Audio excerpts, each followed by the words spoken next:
E aí, galera do primeiro ano, como é que vocês estão? Tudo bem com vocês? Então, essa semana, como vocês já devem estar cientes, nós vamos não ter aulas ao vivo, mas sim gravadas. Eu sei que alguns não gostam desse tipo de aula, desse formato de aula, inclusive, mas as circunstâncias estão nos moldando e nós estamos buscando fazer o melhor, sempre para visar o aprendizado de vocês. Antes de mais nada, eu gostaria de comentar um determinado e-mail que uma pessoa do primeiro ano, uma aluna do primeiro ano, me enviou e que eu acho interessante expor aqui para que todo mundo saiba de fato qual é a minha posição sobre isso. Uma determinada pessoa da turma, de uma das turmas, aliás, de primeiro ano, me questionou acerca das redações estilo Enem, dos textos de tipo dissertativo argumentativo. E nesse e-mail ela colocou o seguinte: professora, eu acho bacana que você explore os gêneros, mas eu me preocupo em estudar também o tipo dissertativo argumentativo, que é o tipo do Enem. E não com essas palavras, óbvio, né, gente? Mas foi o que eu pude aprender do e-mail dela. E eu achei bem bacana a atitude dessa pessoa, porque me fez pensar que vocês estão necessitando disso, certo? E é totalmente válido, certo, gente? O que acontece? Vamos conversar aqui. Você que está do outro lado da tela, em algum momento vai prestar vestibular, vai fazer Enem, certo? Como vocês sabem, o Enem foi adiado esse ano, não estou sabendo ainda a data, mas foi prorrogado, né? E mesmo assim, é importante que haja uma preparação. Então eu acho que é válido e pertinente essa dúvida, que acredito que deve estar na mente de vários de vocês. Só que eu ainda preciso seguir o roteiro da escola, tá bom, gente? O que acontece? Nós temos um livro, certo? E esse livro nos propõe alguns conteúdos. Para mediar isso, eu vou tentar sempre trabalhar algumas características do tipo dissertativo argumentativo com vocês e tentando misturar um pouco com os gêneros que nós formos vendo. Não se preocupem, porque não vai haver perda de conteúdo nesse aspecto, tá bom? Então eu peço que vocês sejam compreensíveis e entendam que nós precisamos conciliar conteúdos, mas sempre que possível nós vamos trabalhar alguns aspectos do gênero, na verdade do tipo dissertativo argumentativo, ok? Então vamos lá começar de fato. Hoje nós, nesse embalo dessa semana de retorno, na verdade, em que nós passamos alguns dias mais tranquilos, agora nós vamos reiniciar e vamos conversar um pouco acerca do gênero campanha comunitária. É importante que a gente também conheça outros gêneros, porque o texto dissertativo argumentativo, ele é um dos diversos tipos que nós temos. O gênero, ele vem da demanda, da necessidade social, tá bom? Na verdade, não de alguma necessidade em si, mas de alguma atividade social, de alguma esfera de atuação, tá bom? Então, a campanha comunitária, ela surge a partir de um determinado problema, tá bom? Ela tem a finalidade de conscientizar, de informar, de tentar também persuadir, tá? Coloquem essa palavra na cabeça. A campanha comunitária, ela tem por característica tentar persuadir o interlocutor, aquele que vai receber a mensagem, de forma que ele se conscientize acerca do determinado problema. É muito comum a gente ver campanhas comunitárias, por exemplo, em relação a problemas de saúde, doação de sangue, entre outras coisas, tá? Então, o gênero campanha comunitária, ele surge a partir de um determinado problema ou de uma determinada demanda social. Como eu já falei para vocês, há essa característica do convencimento, da persuasão, tá? E é relacionada à função conativa da linguagem. A função conativa, ela tem por característica principal o convencimento, tá bom? Então, é algo muito pontual do gênero campanha comunitária. A campanha comunitária também tem, por sua vez, um caráter injuntivo. Como assim injuntivo? Assim como os textos, como receita, como bula. O tipo injuntivo é um tipo de texto que faz com que o leitor seja motivado a fazer algo seguindo instruções, certo?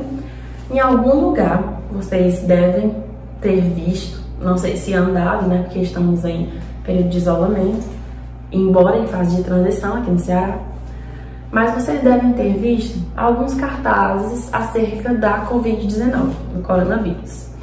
E alguns desses são configurados como campanhas comunitárias, tá bom?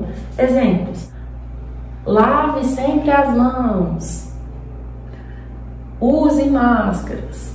Então, esses verbos no modo imperativo configuram ainda mais esse caráter injuntivo de fazer com que o leitor siga passos e siga instruções também.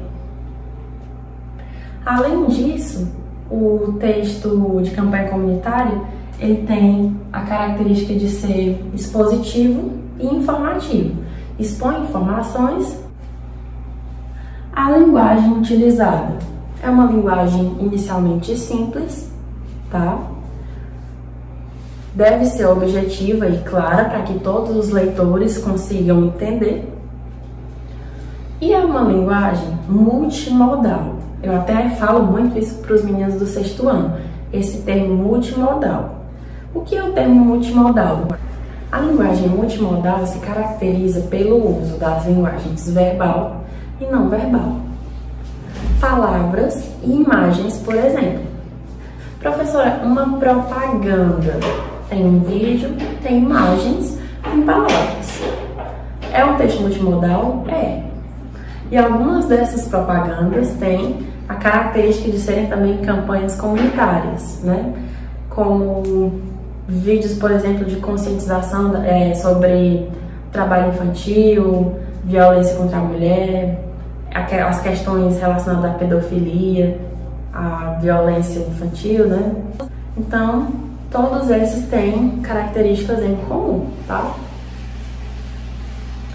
E aí, eu coloquei aqui algumas interrogações para que nós possamos conversar sobre isso. Quais são os suportes do gênero campanha comunitária? Vamos pensar. Nós podemos ver campanhas comunitárias hoje em dia muito na internet. É fato, gente. Nós precisamos reconhecer que os textos e os gêneros estão viralizando muito nas plataformas virtuais.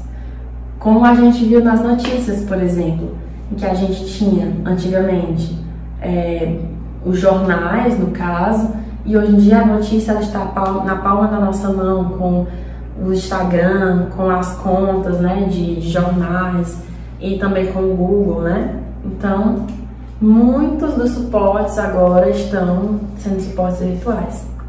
Além de suportes como o papel, o próprio papel, por exemplo, em que a gente pode ver algumas campanhas comunitárias, como cartazes também, por exemplo.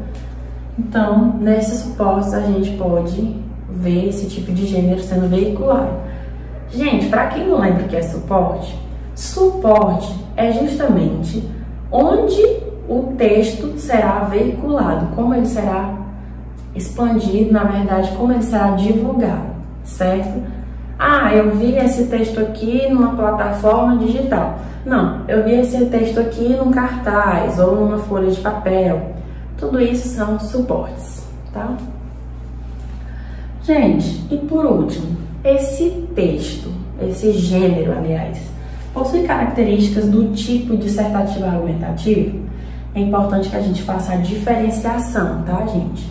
Tipo textual é uma coisa, gênero textual é outra coisa. O tipo diz respeito às características estruturais de um texto, de uma mensagem em si. Por exemplo, o tipo dissertativo argumentativo não é só a redação do Enem.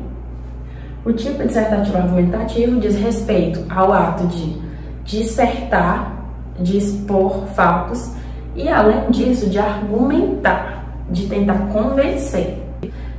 Voltando à pergunta, possui características, a campanha comunitária possui características do tipo dissertativo argumentativo? Sim, justamente pelo fato de expor informações, de se posicionar. Na verdade, quando se faz uma campanha comunitária, se tem um posicionamento. E posicionamento é algo que é muito recorrente dentro dos textos dissertativos argumentativos. Você precisa ter o que a gente chama de tese, né? Precisa ter aquela ideia central do texto que você vai defender ao longo do desenvolvimento, dos parágrafos de desenvolvimento. Então, se assemelha nesse ponto. E argumentativo no sentido de convencimento, gente. A campanha comunitária ela também usa nem só palavras, né, como nas redações Enem, do tipo dissertativo argumentativo, mas a campanha comunitária ela usa de estratégias de convencimento, tá bom? Então também se assemelha nesse caso.